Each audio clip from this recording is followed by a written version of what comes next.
Wewe tuna baraza. Yaani wewe tena mzee kukaa vibarazani. Uchoki. Yaani kuanzia asubuhi mpaka jioni wewe vibarazani tu. Sasa mke wangu unatoka huko, anujui nimeshindaje, hamna hata salamu.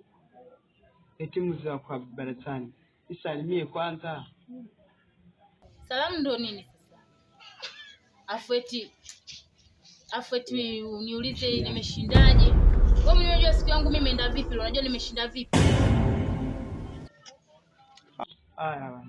Umeanza. So nishaanza, afu tena nimekuletea zawadi. Zawadi ndio.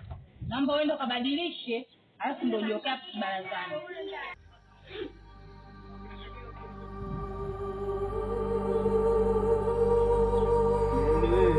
Leo unaamua kunibadilisha mimi ni mwanamke.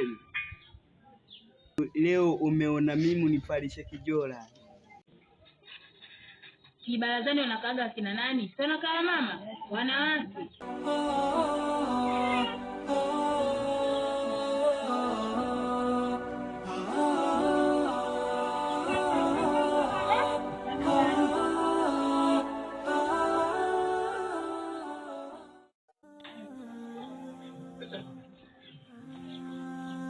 Sikilize. Kama pesa zako na akili zako zinakufanya kujisahau, kujikumbuka, unatona wanaume nataka kutubadilisha kupa vijora. Kwako sijafuata kupa vijora. Nilikuja kisa mapenzi. Na nalinda heshima yangu mama. Baki na pesa zako. Nitaondoka na heshima yangu.